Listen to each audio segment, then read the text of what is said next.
Venture X card from Capital One gives you premium travel benefits, perfect for seeing Taylor Swift The Eras Tour. Presented by Capital One. Ooh, I do love her. Earn 5 times miles on flights and 10 times miles on hotels through Capital One Travel. Enjoy your stay in Suite 13. Whoa, 13? That's Taylor's lucky number. The Venture X card from Capital One. What's in your wallet? Terms apply. See CapitalOne.com for details. Have you ever lifted a piece of furniture and found the carpet underneath looks brand new, while the rest of it looks, well, not brand new? That's when you realize you need new carpeting. At the Home Depot, we have a wide selection of all the top brands. Best of all, we'll install it for you. And even better than best of all, we install it free. So all you need to do is choose from our hundreds of styles and colors. Start your installation today at the Home Depot. How doers get more done. Minimum purchase of $4.99. Exclusions apply. U.S. only. See store for details.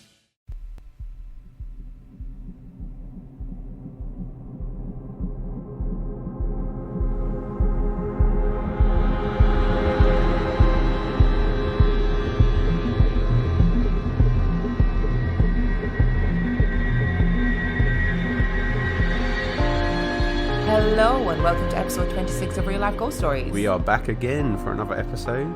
And we are not alone in the studio today. We have aliens. No, we don't have aliens. No? Okay. We've got a little visitor today. Hello. That's Will. Will is here today, and Will is, weirdly, the reason why this podcast exists. I really thought you were going to be insulting then and just go, Will is weird. I was like, that's a bit harsh. That's true, Will is weird, full stop. So Will is the reason why this podcast exists, because Will and Dan started their own podcast called Will Watches Wrestling. Yes. Because, as you guys know, Dan is a massive wrestling fan, and Will had never seen wrestling before, and they decided they were going to make a podcast. And that podcast never saw the light of day, but it did make me really competitive, and then I decided, well, we're going to do our own podcast, and here we are. As we always ask everybody on this podcast, well, everybody is in Cass and Heidi, because they're the only 2 other people that we've had on the podcast. Did we ask them a question? Yes, we did. Oh, okay. What is your opinion of the paranormal? Are you a believer or are you not? I believe in its existence in the sense that it has an impact in the real world because people act differently because of their belief in it. I don't think that it is an actual thing. So we've got a skeptic in the house. Or a schleptic. Our film review this week is a film that all 3 of us went to see last night, and it is Pet Sematary. It was released in 2019. It has an IMDb of 6.2 out of 10 and a Rotten Tomatoes score of 58%. Would you like a synopsis? Yes, please. Based on the seminal horror novel by Stephen King, Pet Sematary follows Dr. Lewis Creed, who, after relocating with his wife Rachel and their 2 young children from Boston to rural Maine, discovers a mysterious burial ground hidden deep in the woods near the family's new home. When tragedy strikes, Lewis turns to his unusual neighbour, Judd Crandall, setting off a perilous chain reaction that unleashes an unfathomable evil with horrific consequences. And what were your thoughts on this film? I'd just like to say that this film actually gave me nightmares. I wasn't that scared at the time, but I had so many nightmares last night. It was unreal, and they were all related to the film, and they were all related to a specific thing that happened in that film that I clearly have some kind of PTSD about. Was it the girl getting... Yeah. The girl getting hit by the car all night dreams about people getting run over. So Will, what were your thoughts on the film? Well, first I thought it was great to see Chandler from Friends getting some action work nowadays. You know, he's a bit older, so slightly difficult to recognise, but he played the lead in the film. He does look madly like him. Yes. It's crazy. Yeah. There was a lot of foreshadowing in the film. I mean, I went in expecting another It, because I loved It, and it wasn't an It. But I think that they did the best that they could with the story that they had. I also think that if Stephen King came and lived in this house for a day, he'd be like, my God, that cat was so accurate. Because when the cat comes back to life, the cat is an absolute bastard and just goes around scratching everybody, and they try and pick him up, and he like bites people. And I was like, that's just Bim. Yeah, she's got a better coat though than him. Yeah, she does. That Church's coat was a bit grimy when he came back from the dead. Well, when Bim came back from the dead, she managed to keep herself never died. She's meticulously clean. 10 years. But I thought it was, I didn't think it was very scary. And I guess, you know, it wasn't very scary either. But it was I thought it was more of a coming of age story rather than a horror story. I thought there was some scary moments in it. Yeah, but they're very predictable. Like, they were very jump scary moments, like the cat jumping out and stuff. It wasn't necessarily a terrifying film. And I think as a film, it was more about looking at death rather than looking at the actual horror of it, which was an interesting concept and how we deal with death as human beings. Yeah. It had a really freaky doll in it. Did it? Yeah, that cat doll was really scary. Oh, yeah, there was a cat doll dressed as a fairy. Oh, yes. Yeah, that I was forgot a about bizarre that. choice of present. But she I really just liked got it. that. Apparently that symbolism was just too subtle for me. Yeah, we were not clever enough to get it. Is a cat dressed as an angel? Oh, yeah. Okay, yeah. I haven't seen the original Pet Sematary, so I don't know how it holds up against the original. I don't know. Have you seen it? No, I've not seen the original either. No. No, so I mean, it could have been. I know somebody posted in the Facebook group asking us to review it because they had seen it and it didn't really hold up to the original. But I mean, I don't know. No comparison points here, unfortunately, because I don't think any of us have seen it. I thought it was okay though. I'm not it's no open house, so for me, I don't think which we'll is ever my get new over reference that. point. I do know, or think I know, that it is Stephen King's the book that he says is the scariest for him. Oh, really? It was a weird way of phrasing his scariest book. So that's interesting. I wonder if it is because It actually happened to him. he's actually dead. Yeah. Oh, he did actually get hit, and did get seriously injured, didn't he, in a car accident? Did he? Yeah, seriously run over. I remember he was in a coma for a bit, so maybe he wasn't in a What, coma. were you there? Maybe You no, said it's on that the like news. you were at his hospital bed. Are you sure that's not just the plot of Misery? No. I'm sure this is true. He was in a coma for a car accident for a bit. I wonder if he actually died and And someone buried him in the Indian woods. burial Yeah. ground. And he came back to life. yeah, and Just he's a little got, bit he's shitter. got metal staples in the back of his head now. My favourite bit of the film was at the very beginning, there's this amazing folk horror moment where there's these kids going through the woods all in animal masks and they're banging a drum and they're burying a dog. That was my favourite bit, but they didn't do anything with it afterwards. They didn't do anything because there was nothing about the ritual, about the procession or anything like that. Do you think, because when, spoiler alert, when the girl comes back, she's wearing an animal mask, does that mean that the original kids that we saw in the procession, were they all reincarnated? Oh, I don't know. Maybe they were. No, because that town would be full of deaths. Well, maybe that's the idea. The whole town is a zombie town. Oh, we've just made it slightly scarier. Yeah. But I don't know. Maybe there's just loads of layers to it and we didn't No, pick up I on it. don't think there is. I really don't think there is. The story There was normally is for straightforward. Stephen King. There's a few layers. Yeah. Get in touch, Stephen. Let us know and Yeah. tell us about that time you were in a coma. I don't know if that's true or not. I'm going to have to look it up. You're gonna have to Google it because it's true. I know it's true. I know he nearly died. I say early 2000s. I think nearly died. So obviously, post dates the book, so it does put that out. Or maybe the book was then a premonition. And that's why you found it so scary. So what would you give it out of 5? Let's go to the guest first. It was... I mean, it could have been much, much worse. My favourite moment from it was the doctoring that Chandler did. When someone came in dying, and then someone said, "I'm going to call an ambulance," and he immediately said, "No, don't call an ambulance. They won't get here in time." Which you'd think, well, okay, but I mean, you'd still want an ambulance there. Then proceeded to put him on a bed, try and strap him up a bit. The boy's heart stopped beating. He gave him maybe 3 chest compressions, Yeah. and then just stopped and stared at him and started having horror premonitions. Maybe that's why he actually left Boston, because he was such a terrible doctor. It wasn't anything to do with having to leave the fast life. And then also, his daughter gets hit by a truck. He's a doctor. He doesn't run to her and start checking for vital signs or anything. I mean, all right, he's going to be traumatized, but you'd at least think that he would try and resuscitate her. I actually think some of the best moments of this film came from his really poor reactions to everything. In terms of anytime he had to react, it was slightly delayed or not very. Well, I'm not going to lie. convincing. If I had to bury my cat and then the next morning my daughter was like, "Oh no, the cat's here. The cat's fine," I would have reacted a lot more strongly than he did. I wouldn't have just been like, You would have just slapped her across the face. I would have slapped her. Yeah. But it wasn't even that. It was before anything weird started happening. His reactions to things were just really odd, delayed and not really human and a bit Meh. I'll give it 3 out of 5, by the way, just to answer your initial question. 3 out of 5, Will. I was going to go for 4. I'll go 3.5. 3.5. 3.5. People are going to love it, the fact that you gave it a 3 out of 5, because they always laugh at the fact that I give everything a 3 out of 5 because I'm not easily pleased. I really liked it. I did really like it. I thought it was, and to be honest, anything was going to be at least a 3 after watching Open House prior to it. So No matter what film we watch from now on, it will always be, the benchmark fact, will always be Open House. do you know what I should have done after Open House? I should have gone and rewatched The Breakup. Yes, maybe you would have seen it differently. Maybe that could be next week's film review. I do think it was going back to the film. It was a good attempt. Yeah, I'm going to give it a 3 as well. It was interesting enough. It held my attention. There were some good moments. The bit at the end was ridiculous. Yeah. The kid had some hilarious lines.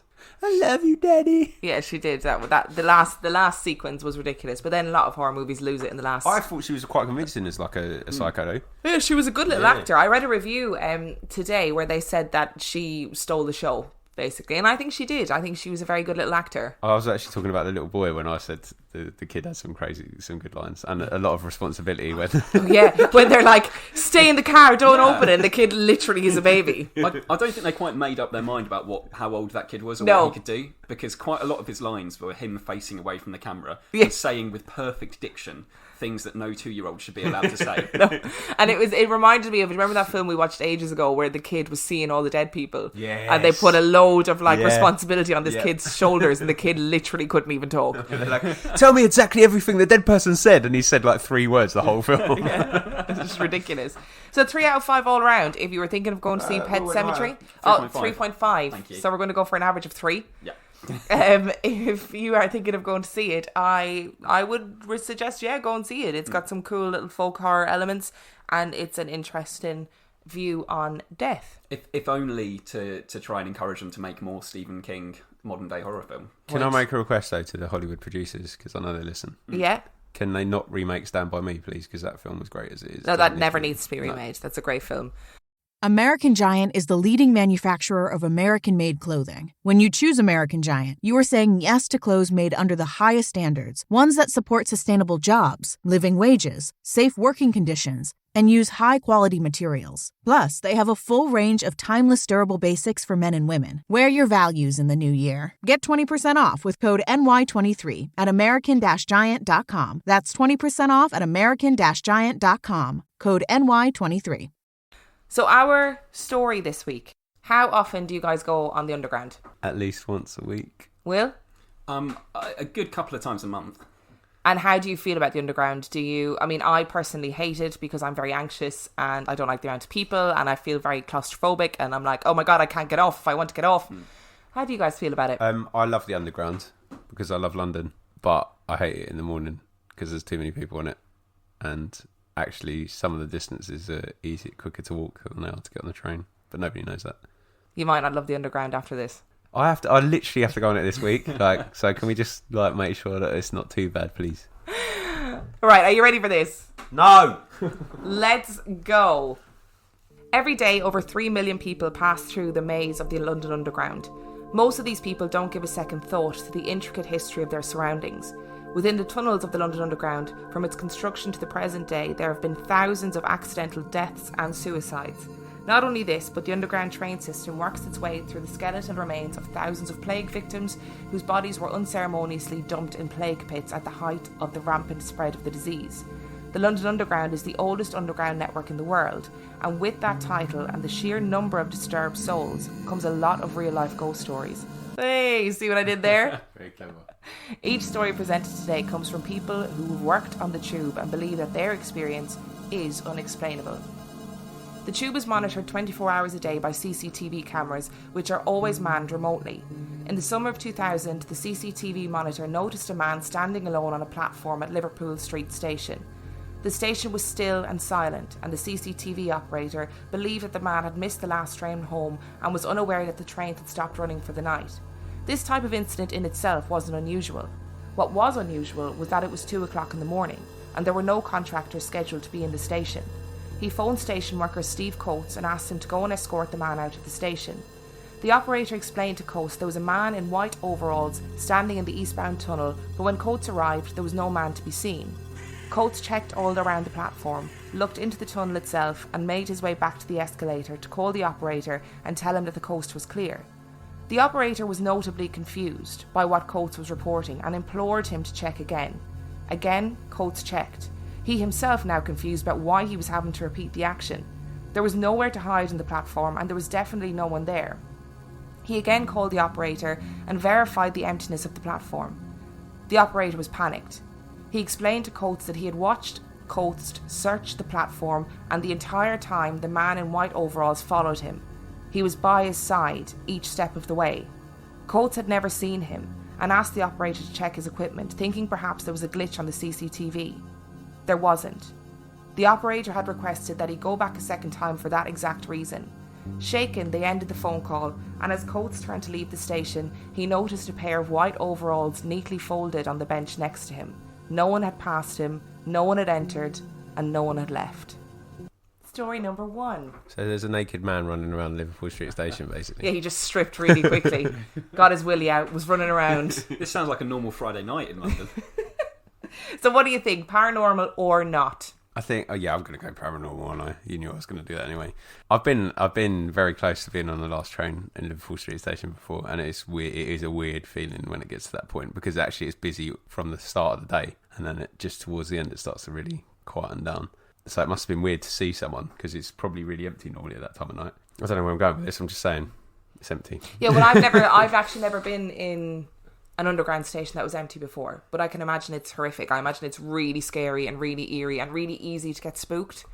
I know I'm not the skeptic, but it would be relatively easy to conceal yourself in one of those tunnels if the only way that the person on the platform was doing was peering into it, because it's just their darkness. They're the darkest tunnels, because that's the cool thing about them, is that you can see the train coming, so you know how close it is.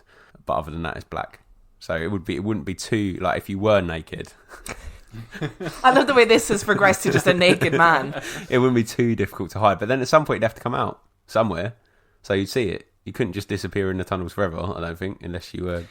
You've not seen the movie Creep, have you, Dan? No, I haven't. No, it's all about a weird rat human hybrid that lives in the tunnels of the London Underground. No, I'm probably not home. going to watch that at all, because that sounds horrific. And it's got a little nest halfway down the tunnels. So.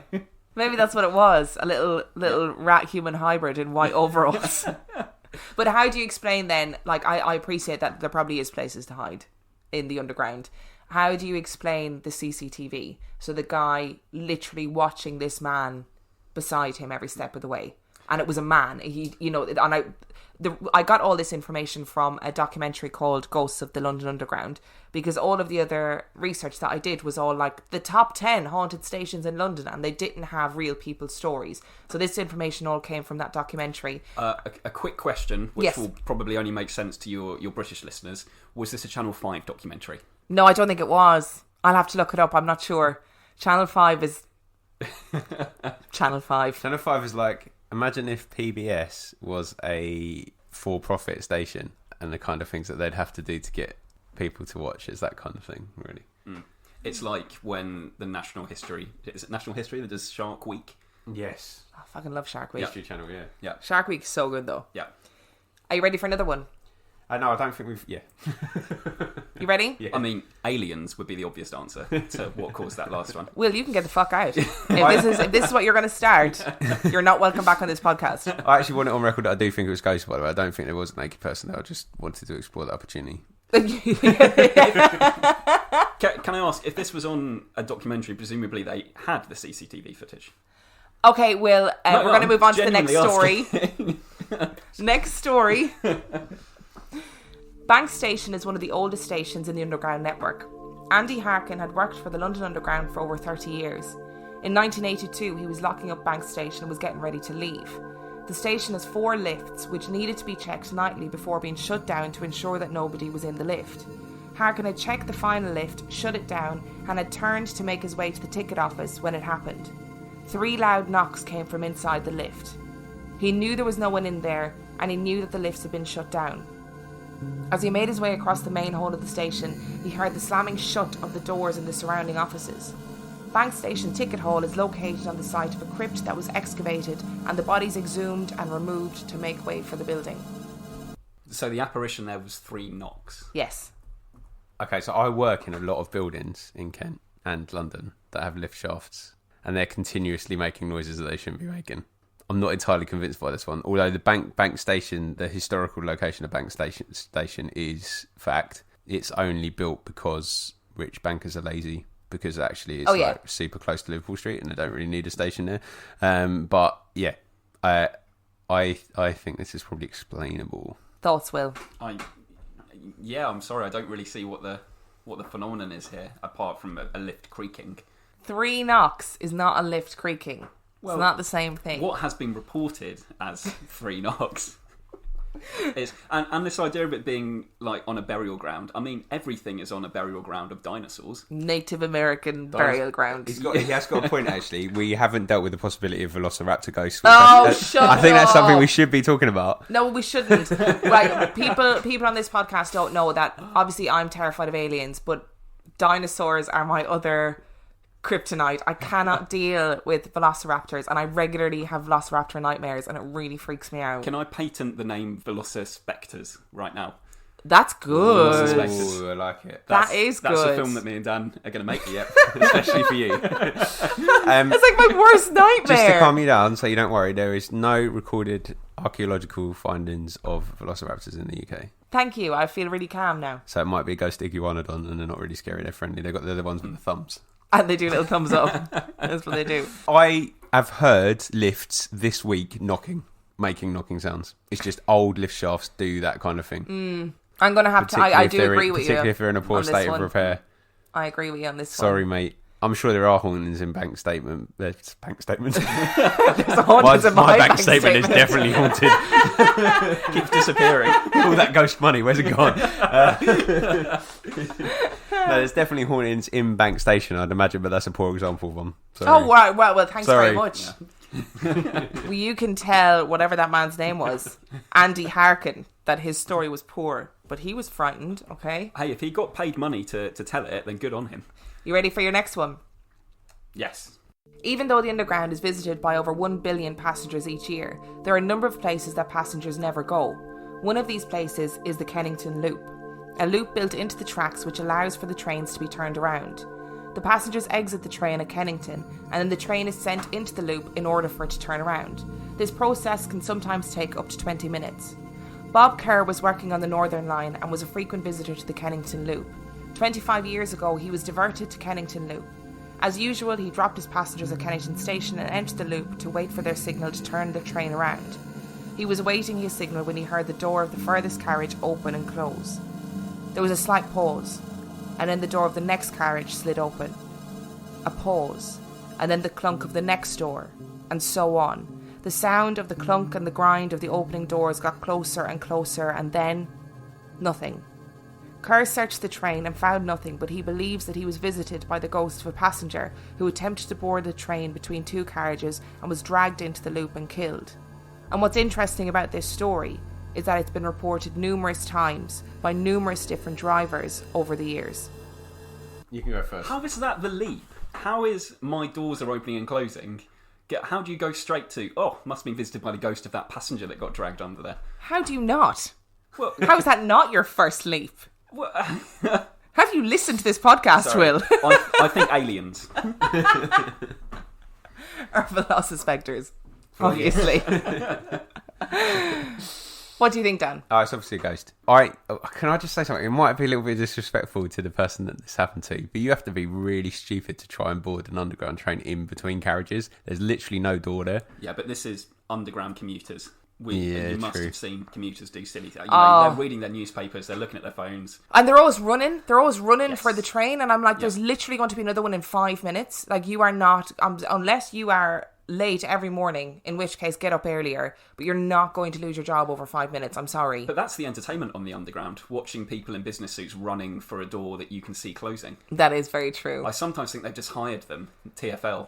Just to run at doors that are closing. Just to amuse us every morning. Yeah. So there's where I get off when I stay at my nan's, the station I get off, there's a bus that's supposed to be linked in with the train, and it's always there when the train arrives, and literally just as the last door closes and the train pulls away, the bus drives off before anybody can get on it every time. I swear that is actually a thing. Going back to the story, those tunnels creep me out a little bit anyway, because they're always like, because you don't get the volume of people down them, and they're just dark tunnels where you go around. Like, I've never been down them obviously, but they're just for like the works tunnels and stuff like that. Yeah, are quite creepy anyway.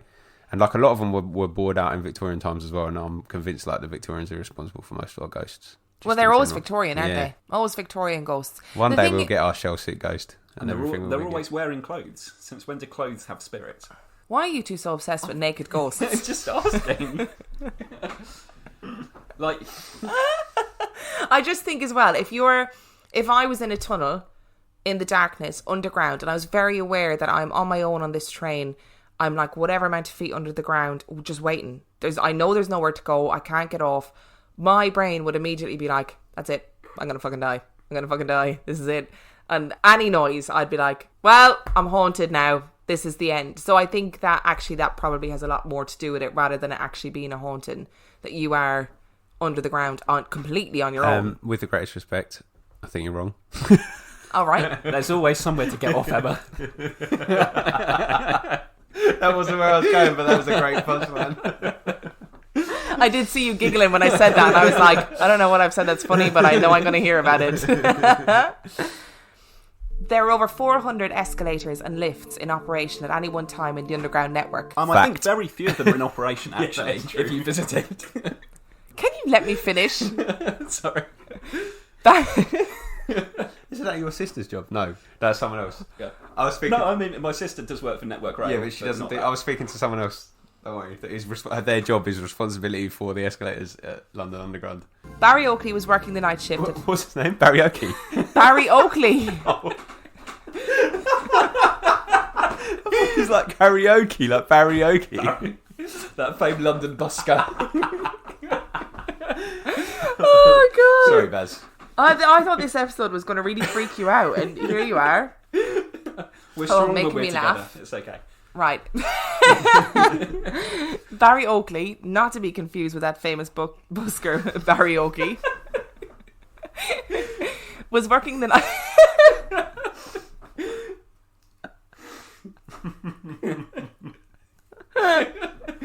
You need to change his name. Just call him Rob Smith. I'll just call him John. Oh God, I'm crying. John was working the night shift at Hyde Park Corner in 1978 and was responsible for ensuring that the lifts and escalators were shut down for the night. John and his colleague made their way to the supervisor's office ready to settle in for the night. At around 3 a.m, they were disturbed by a commotion in the main concourse. The escalator had come on, something which confused both men as there was no electricity surging through it and a key was needed to make it operational. The key was situated in the office that they had just left. The temperature suddenly plunged to below freezing, so cold that they could see their breath billowing in little puffs of smoke. John was puzzled and turned to speak to his colleague. His colleague was shrunk against the wall, pale and terrified. John, believing he was ill, rushed to his aid, and when he came around, he repeatedly asked John, "Did you not see it? Did you not see it?" Eventually he described a grotesque, snarling face that had emerged from within the escalator glaring at the two men. John's colleague left the station a few hours later and never returned to work in that station again. I will say that out of all of the things that you've said on this episode, Emma, I think the idea of a London Underground escalator moving is by far the most inexplicable and terrifying. It's something I've never witnessed in my life. This is true. That one, I'm sold. You've converted me. There is no explanation for that.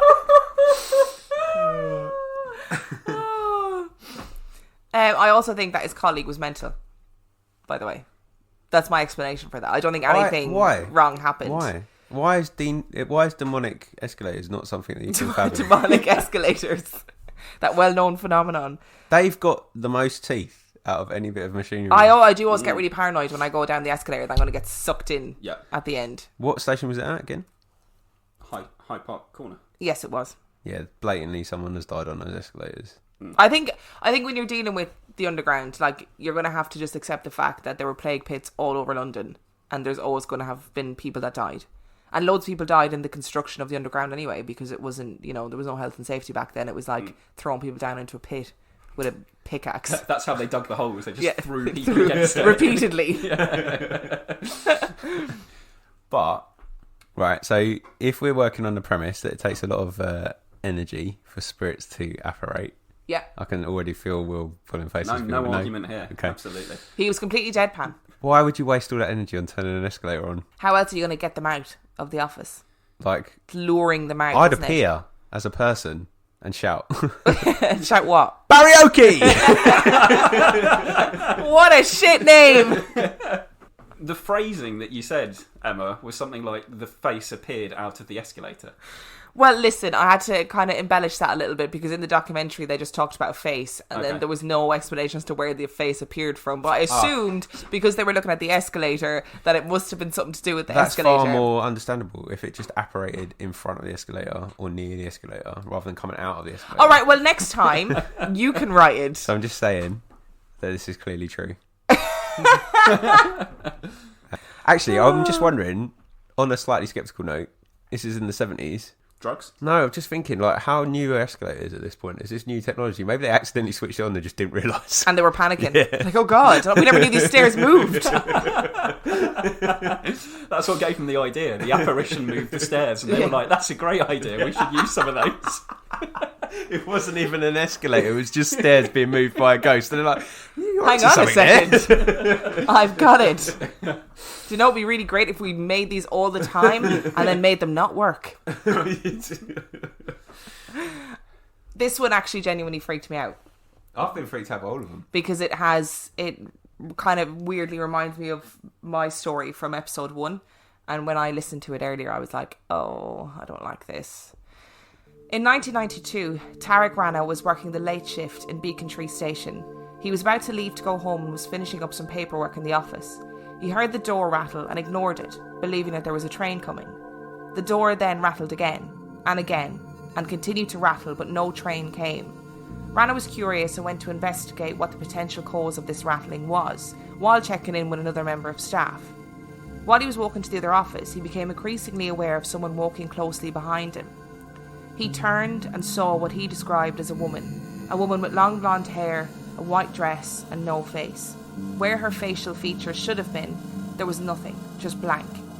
He made his way quickly to his colleague, who remarked upon his arrival that he looked as if he had seen a ghost.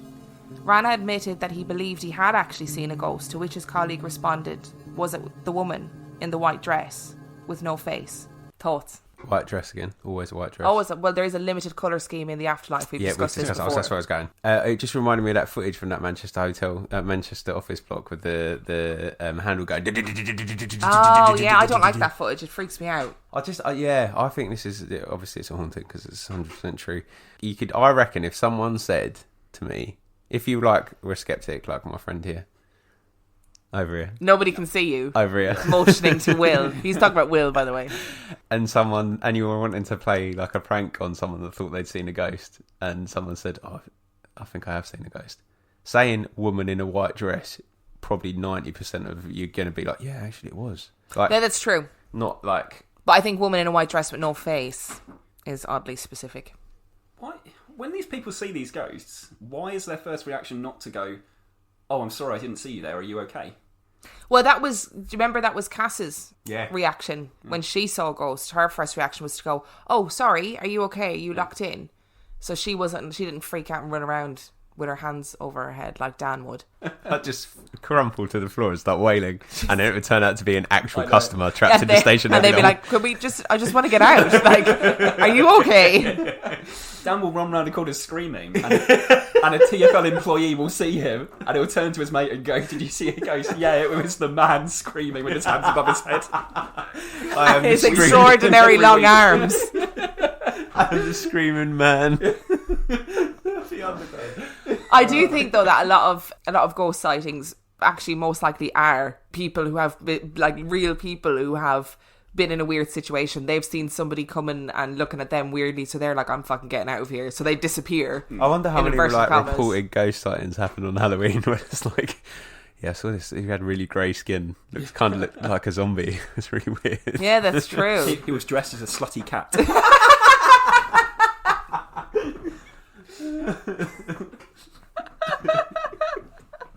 And he ran around screaming with his hands in the air as a slutty cat. I've got my Halloween outfit sorted for next year. Boom.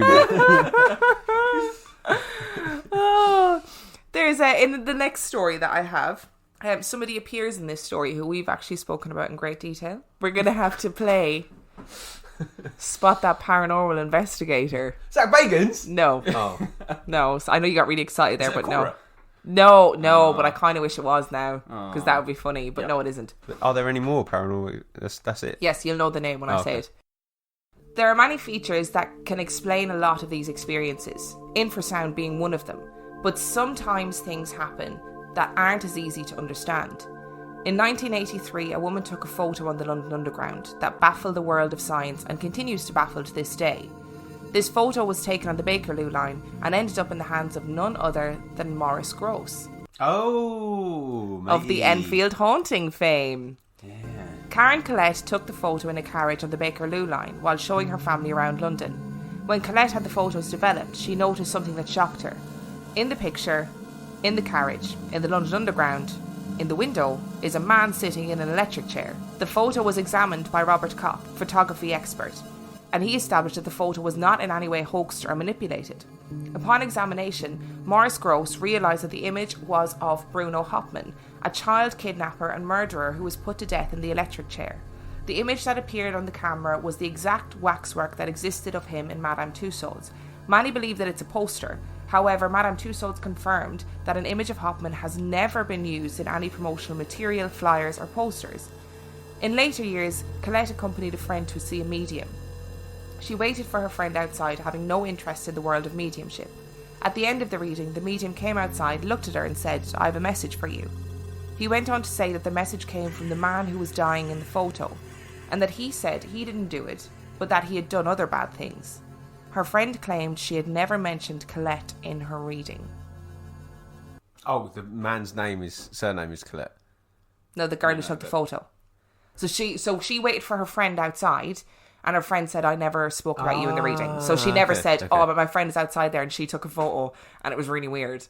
But then, you know how I feel about mediums. Anyway, so I don't Have really... you got a copy of this photo that I can see again, or no? I can pause and look it up if you want to. Okay, so you've seen the picture. I'll post it on Instagram and all that jazz. What do you think? It's very colourful. Yeah? More colourful than I was expecting it to be. It's a bit of an odd place for there to be a poster. Don't tend to have posters in tunnels unless it's at a station. Well, the photography expert, when he said, you know, it definitely hasn't been hoaxed because it was just a point and shoot camera, like a disposable camera. But what he said was that he believed there was a poster inside the carriage and that it was reflecting on the window. Yeah, But I don't know. I don't know. I mean, I'm not a photography expert. Are you not? No, I know, it's weird. But isn't that how double exposures happen? When there's a dark part of a photo, say a dark window, and then there's a mark underneath it. And I'm not saying it's a random scratch, but that's how double exposures work. Yeah, potentially. And you'd imagine if you were out with your family showing them London, like you would definitely go to see the Wax Museum. Like that would be somewhere that you'd go. But she claimed that she had never seen the waxwork before.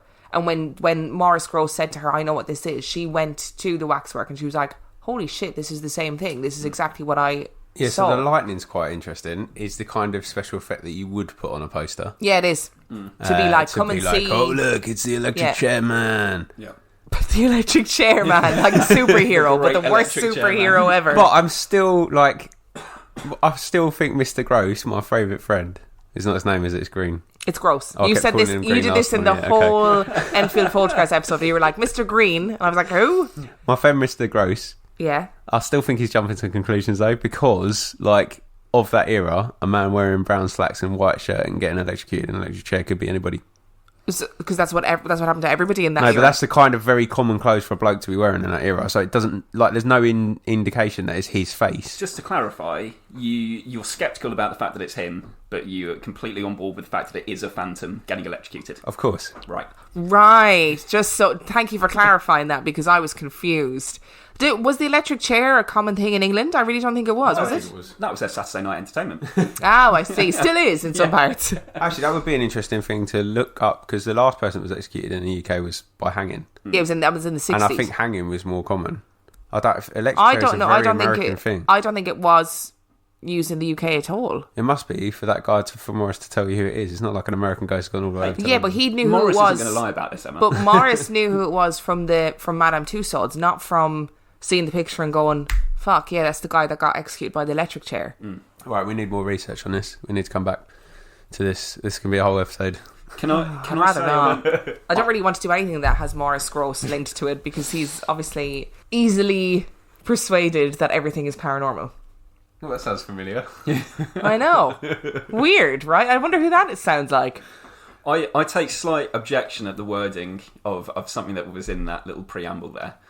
Because as a skeptic, I know how incredibly annoying it is to people that do believe in paranormal for someone to come along and say, no, you're wrong, because this quick sciencey thing. But in that was an equally annoying thing where it said the whole scientific community has been baffled by this.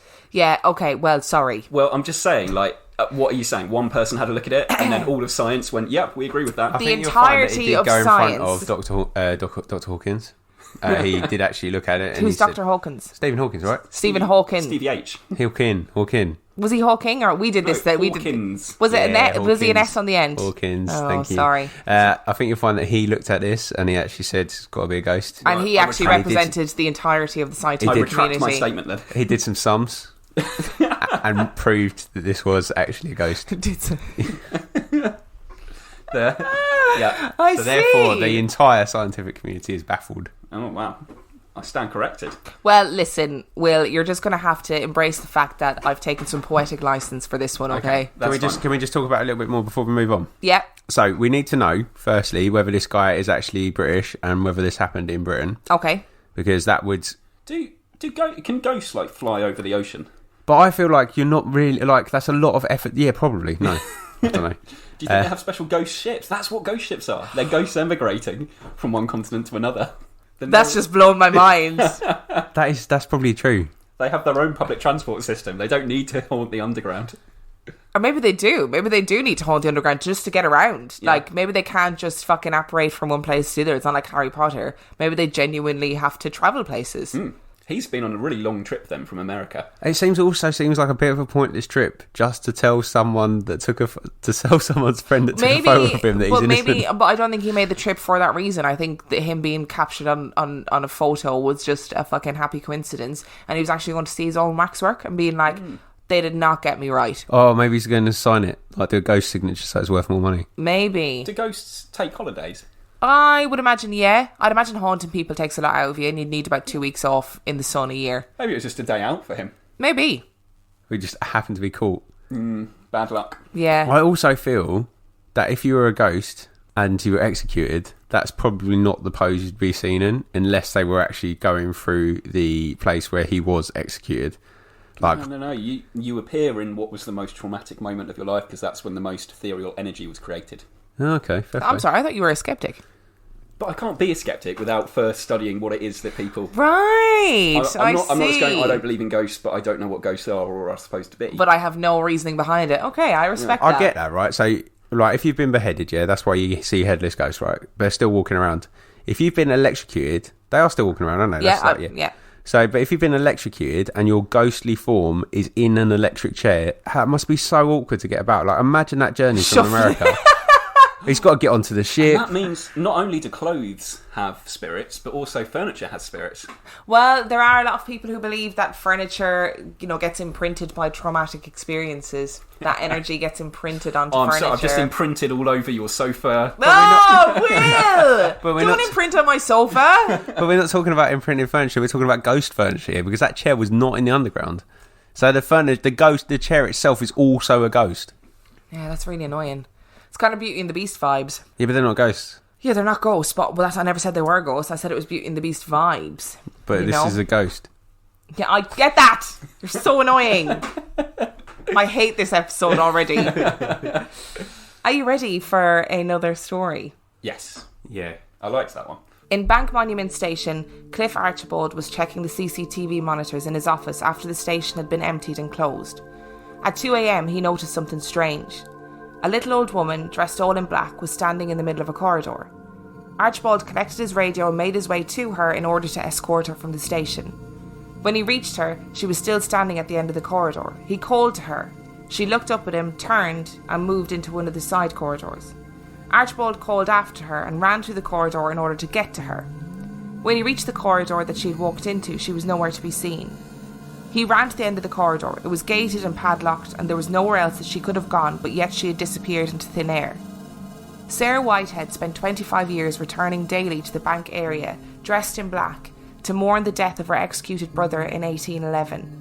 It is believed that her grave was disturbed in the building of Bank Station.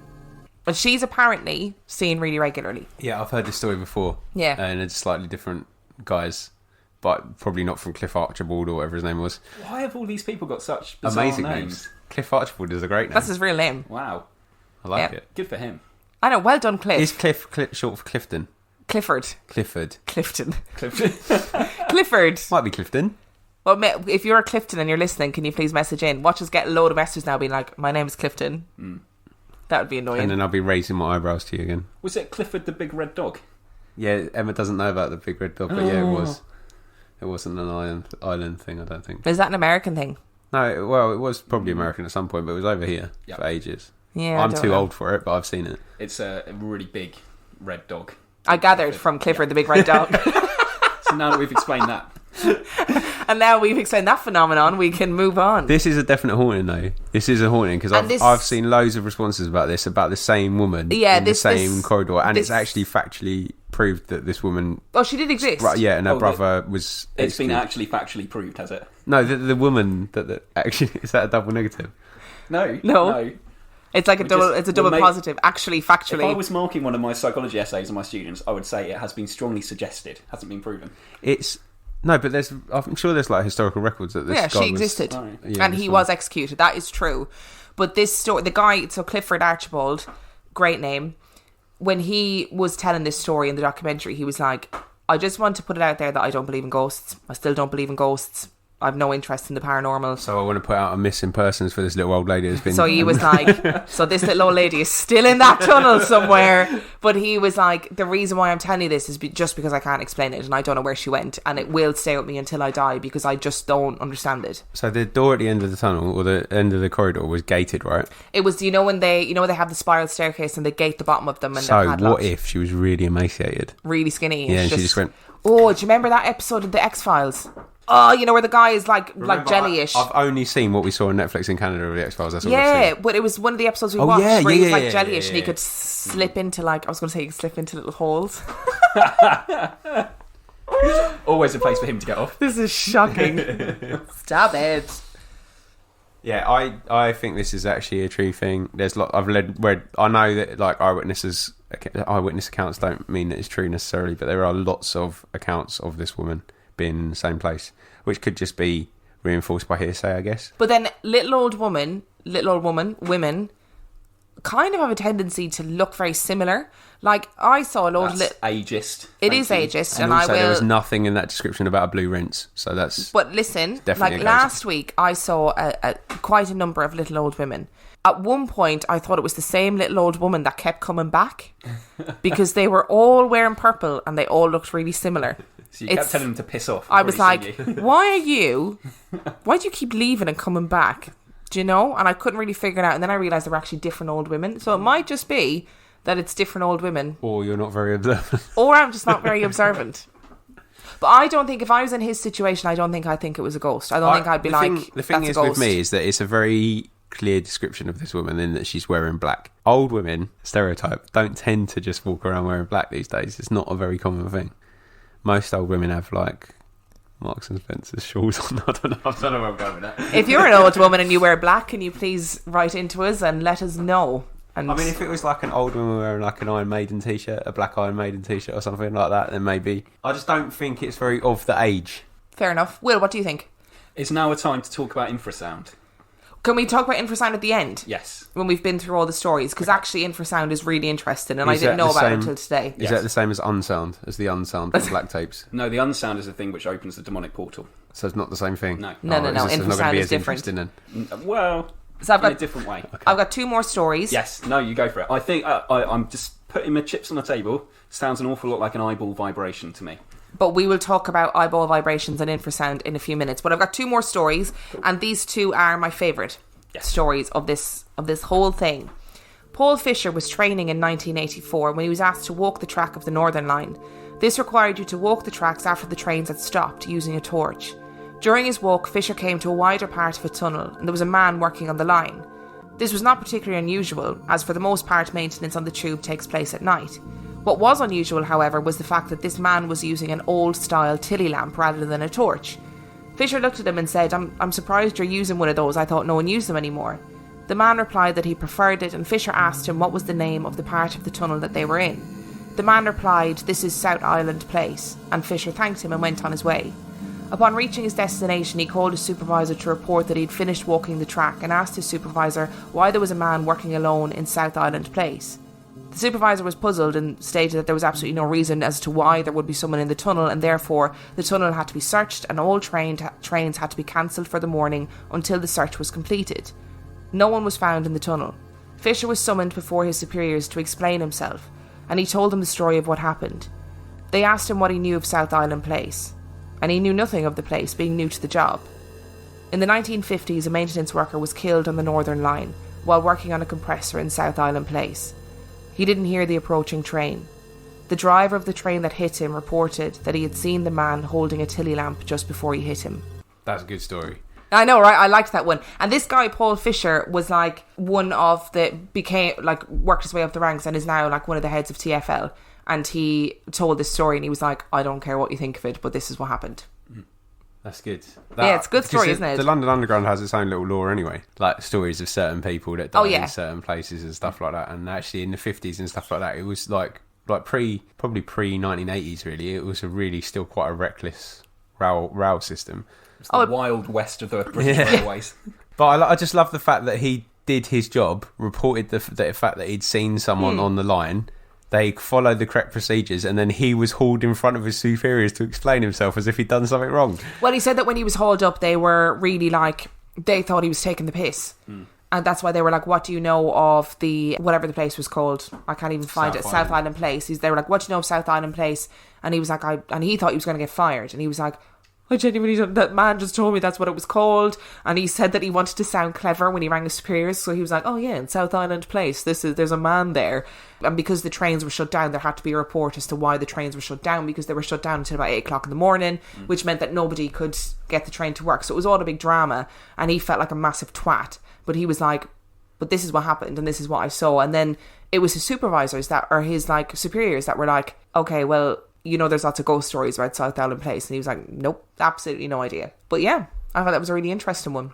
I like stories like that where they haven't got an idea of what has been said previously about that area. No, and I do like the fact that he had a conversation with this man, that it wasn't just like I saw him out of the corner of my eye and he was naked and he had left his overalls in a little pile That's somewhere. also 2 stories on the trot where the person in question has reacted as Will suggested and actually gone to check to see what's going on. Yep. So the man, Cliff Richard, Cliff Richard. He went and checked on the old woman, which was the right thing to do. Yeah. And this person spoken to the railway worker, which is what you do when you're walking the tracks. That's something you should do, because obviously that's your job. You're supposed to be checking it's clear before the next trains go.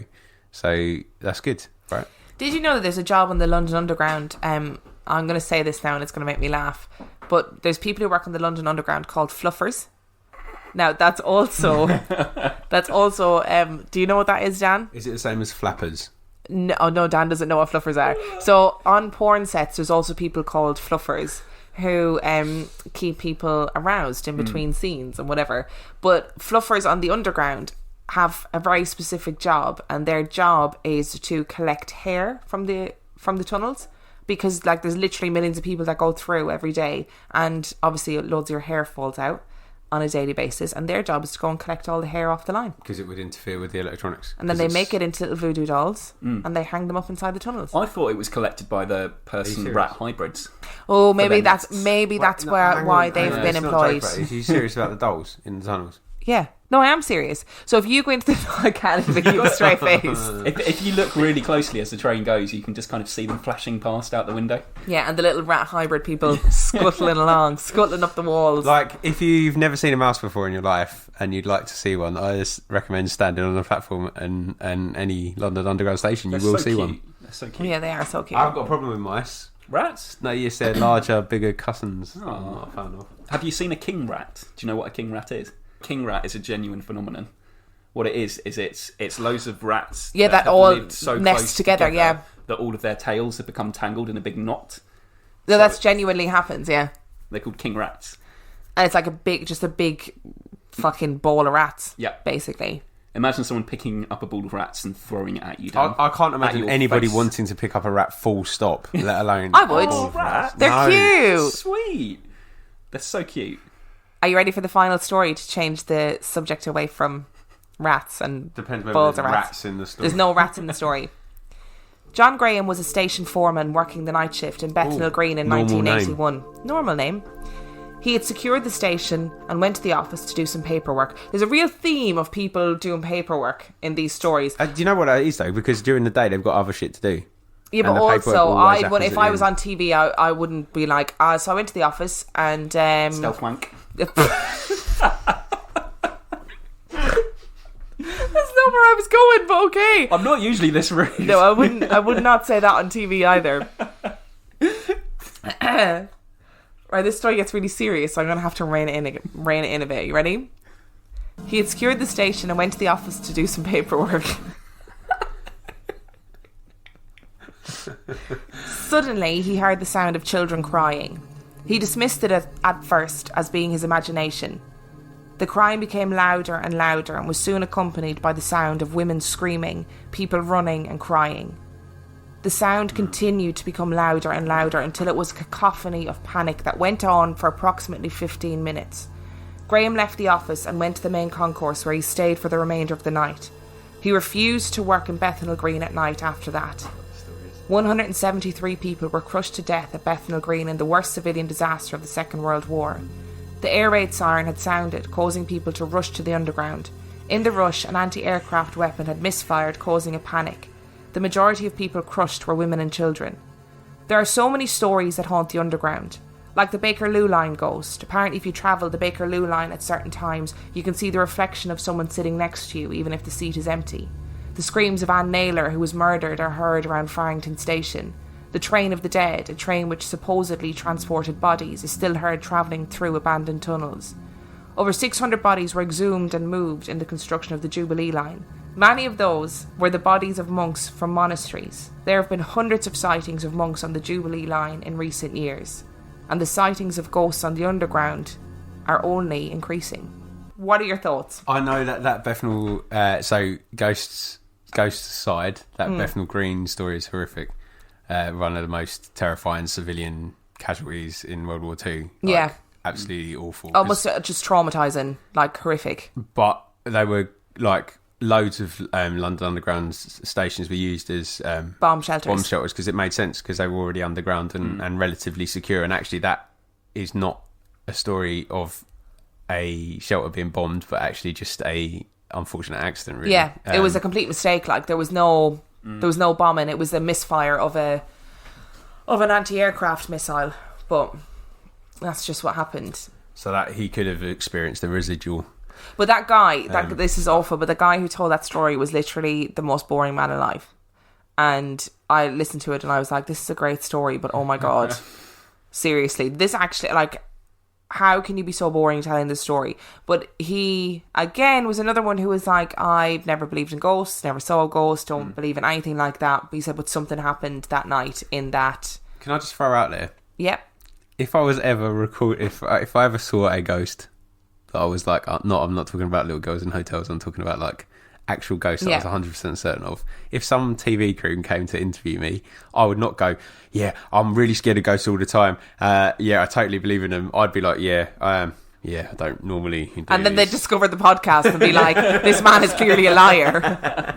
Good point. So, Will, what was your theory? Well, it's not really a theory because infrasound is a thing, but what is the story with infrasound? What is it? What happens? What does it do? Infrasound was a researcher in Coventry University who was very much a skeptic, but he and all of his assistants used to work in a lab that they really felt was haunted. They would have headaches. They would feel really uneasy every time they were working in there. And one time he was working there in the middle of the night and he saw something out the corner of his eye.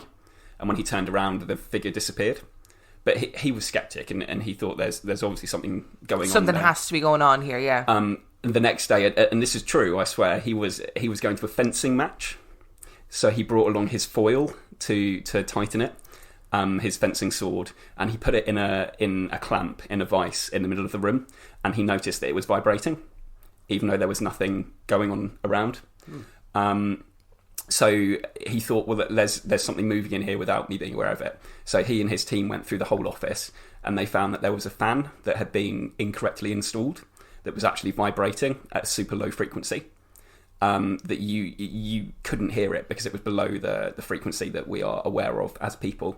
But as soon as they turned the fan off, all of those paranormal things that people thought they were seeing and everything went. And they all described it as soon as the fan was switched off, it was like a weight being lifted. And you know what's really interesting? In this documentary, they brought this guy in. Okay. This infrasound guy. And he went around all these, like Kennington Loop. He went to all these different places. And he tested them all for infrasound. And the infrasound was off the fucking chart. Yeah. And he was saying... It's big booming tunnels. So he described it as... Imagine being in the loudest... If you could hear infrasound, which obviously we can't, it would be the equivalent of being in the loudest disco you could possibly stand. But obviously you can't hear it, so you're unaware of it. And most of these reports of people, of like sightings on the underground, are just that. They're people being seen out of the corner of your eye, or shadows, or an uneasy feeling, or I felt really sick, or I felt really cold. And infrasound causes your body to have all those reactions. Blew my mind! Yeah. Do you know what, though? It's not only that in the London Underground. There is like... Those tunnels are so full of chemicals. It's unreal. Oh, like, but from the trains. Yeah, because originally, sorry to get really train geek on you, but this is what happens when your dad's a train geek. The London Underground trains were steam trains underground. So the level of the That's rankness crazy. underground must just be unreal. So there's obviously that toxicity element to it as well. And I've just had my mind blown because we can't hear infrasound, but animals potentially can, which would explain why animals act weird in paranormal situations as well, right? Yeah. It's mental. Like before big earthquakes or tsunamis, all the dogs go crazy. Oh, that is so true. Do you remember there was an earthquake in Kent a couple of years ago? And I woke up before it happened. And I remember waking up and immediately thinking something is wrong. Something's wrong, and I don't know what it is. And I was really panicked, and I felt really sick, and I was like, oh, something's going to happen. And then the earthquake happened, and I was like, an animal? Yeah, I am. And I was like, was that a fucking earthquake? Like, where am I? But all the dogs and everything were going completely mental. Were going berserk. And then I thought I had some sort of gift, but actually it's probably just infrasound. This is it, because you can't hear it, but you sense it because your body is vibrating and your organs vibrate and you don't just think you see something out the corner of your eye. Your eyes are actually vibrating if it's loud enough and strong enough, which cause those shadows in the corner of your vision. Yeah, so the guy went to he went to pretty much all of the places in the documentary and all the places in these stories, and in all of the places there were spikes of infrasound, and he was like, you're dealing with an underground system that is full of machinery, and that's the reality of it, and that infrasound is impacting people, and that's why you have people who go, that part of the tunnel, you know, there's something's there because it makes you feel sick. And he went into this, I didn't even write the story down, but there was this tunnel where people were refusing to work, and it was one of those abandoned tunnels, and people were like, no, we're not working there, something's happening in it. And he went into the tunnel, and not only was there infrasound, but there also was the wind, you know, the wind that you hear, that roar before the trains come, well, you could hear that, but it also caused the doors to bang, and like stuff to move and stuff to like fall off things because of the vibrations. And he was like, there's nothing paranormal here, but it's just stuff that we're sensing and not actually being able to put our finger on what it actually is that's happening. Maybe this wasn't a Channel 5 documentary. I'm warming up to it now. You know, it was really interesting. Yeah. Like, it was they had this guy on it for was he called Van Kilmer? I have the name Van Kilmer in my head. Val Kilmer is a Batman. I know. I thought his name was Vic something. It might have been. I don't know. Okay. It was his first name is like Van or but they did talk about him being from a university and that he had studied infrasound and that he went to like paranormal places and tested to see if the infrasound was stronger than normal. And even places like, so the one where he heard the screaming of the children and in Bethnal Green, so he went outside and he recorded all the sounds outside. And for whatever reason, whatever way the building is shaped or whatever it is, the sound travels differently through the building. And all the sounds that you hear outside are somehow magnified inside. So when that man was on his own, he was like, I'm not saying this is what happened, but the likelihood is what he was actually hearing was outside. And it was magnified within the building because the building was empty. Yeah. All those screaming kids at 2:00 in the morning. That's what happens. Yeah. I think that infrasound explains how many stories we had? 7? I don't even remember how many we've had. It doesn't explain the technical things. And it also doesn't explain having full-blown conversations with apparitions. Like, it explains the out of the corner of your eye, but there's the guy that Cliff Richard who chased the woman down the road, down the tunnel. Yeah, the little woman in black. And then there's that bloke who's on South Pacific. Did he go to South Pacific Island? Or whatever it's called? South Central Island? Yeah, I was like, what story? Yeah, I know the one you're talking about. Ghost going on holiday. So that Elvis juice, mate, South Pacific.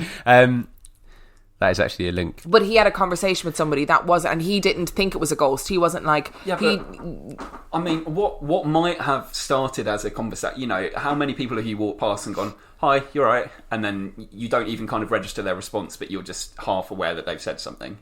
You could have walked past something and gone, hi mate, you're right, and you kind of think, oh, he must have said yeah, all right back, so that's how you remember it. He asked the guy where he was, and he got a response. That's not just a subtle conversation. All right, well then ghosts. Yes. We've won. We've won him over to the dark side. You don't believe. You're just as skeptic as he is. I do think I think the stories of, like, say the story of the man in the overalls, which was obviously traumatic for those people. I still think that's a naked homeless person. I still think that, I do as well. I think that actually this person did hide somewhere, and it was like the last episode we did about the people in the forests, the Bigfoot stealing all the kids and whatever, and actually it's just feral people living in the forests more likely than anything else.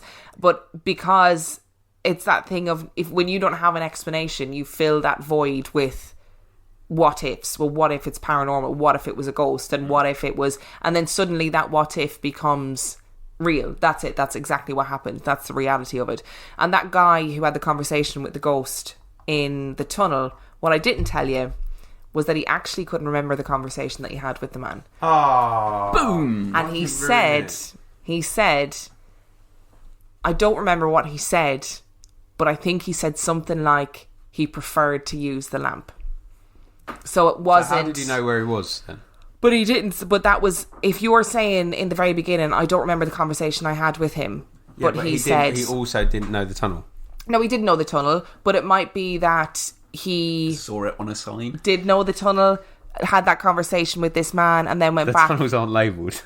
They're not labelled. They might have been labelled somewhere. No, they're not labelled inside. How many have you been down? All of them. I'll ask my dad. My dad has actually been down most of them, so we'll ask. Ask your dad. This will be our next episode. Will Dan and Emma walk the tunnels. Emma's a fluffer. I don't need to know about that.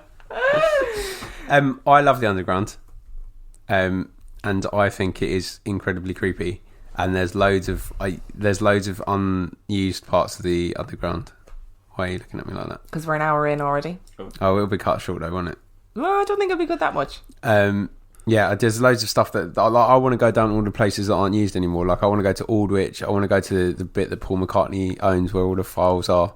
There's loads of places where there's a place where, like, Paul McCartney has actually got loads of his original manuscripts, and it's like a company that own a station, and they store like files down there for rich and famous people. I want to go and see all these stations. My dad's been to some of them, not that one, but he's been to some of the abandoned ones when he used to work for him. But I also think that a lot of our attribution of things to the paranormal comes from fundamental human guilt. So when you think about the fact that we've disturbed, not we, us three in this room, but we as humans, we've disturbed like plague pits and, you know, old graveyards and, you know, mass burial sites to build our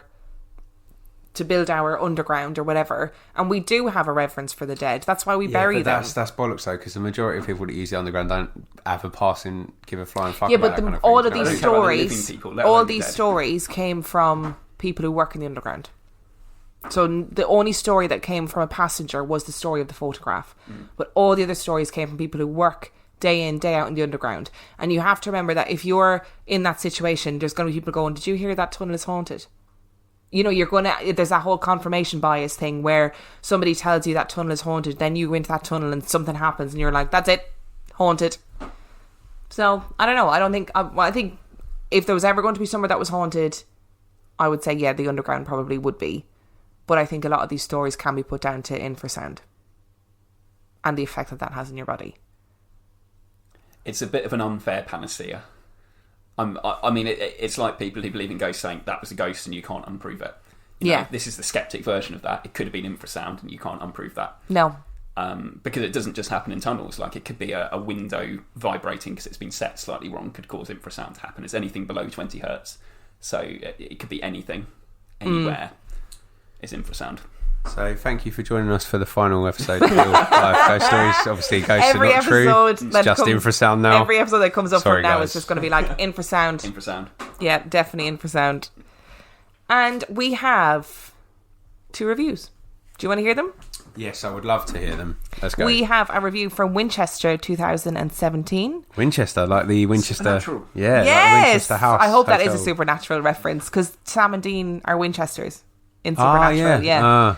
That's it. That's I what was. I was I referring wasn't. to, I was yeah. thinking about the Winchester Rifle House. The Winchester Mystery House. Yeah, I'm still not embedded in Supernatural enough yet. No, I you're haven't not. made that link. Sorry. Hey guys, love the show. I'm new to the podcast world and listen to your show every night on my hour drive home from work. I like the humour you infuse with the scary stories you share, and it's great to hear reactions to stories from different parts of the world. Keep up the great work.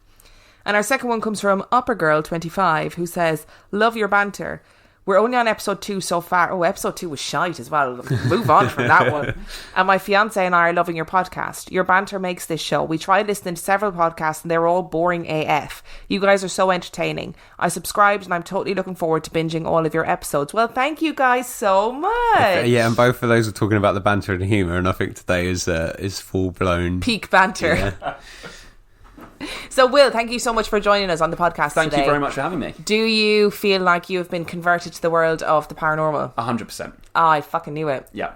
Fucking knew it. Yeah. See, now it's good. I'm not even going to be on the podcast from now on. It's So going to be you two. what's just happened? Because I've just become a skeptic. So Yeah. we swap roles. Yeah, I don't know. Well, I'm frightened. It's like Freaky And get Friday. your negative energy away from me, alright? You're disturbing the spirits in there. So if you want to contact us, you can find us on Instagram at Real Life Ghost Stories. You can find us on Facebook. If you just like our page, it's Real Life Ghost Stories Podcast. And we have a super secret super group, which you have to answer super question to join. Which gets more super and more secret every week. It does, all right? It's the question this week, which item of furniture has the most imprinting in your house? It now will be. It now will be.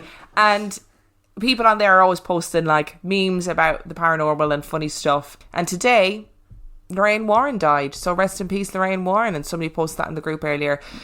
If you want to follow us on Twitter, we are on Twitter. At Real Ghost Pod. Thanks, Will. That's all right. And we are also on Patreon. That's patreon.com/Real Life Ghost Stories. Help me, rather, get Dan to do a paranormal I'm investigation. serious, like, you people work really hard, so please keep your money. It's absolutely fine. I'm good. We've got our pop guards. If you need your money for food, that's fine. I'm good. But just imagine a feature-length documentary of Dan in a haunted location. I feel like you might be over-egging how good this is going to be. Yeah, I really am over-egging it because, Will, you're going to be our cameraman. Yes. For the journey. I'm up for it. And if you want to send us a story, please email us at reallifeghoststoriespodcast@gmail.com, I think. I can't remember if that's the email address or not. I keep getting loads of stories, but keep them coming in because we're going to do another listeners episode in our 30th episode. And you keep looking at me as if I know anything about what you do. He doesn't know anything about what I do. And on that note, we shall see you next week. Ciao. Bye.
By now, you know that sound. It's the sound of the Home Depot.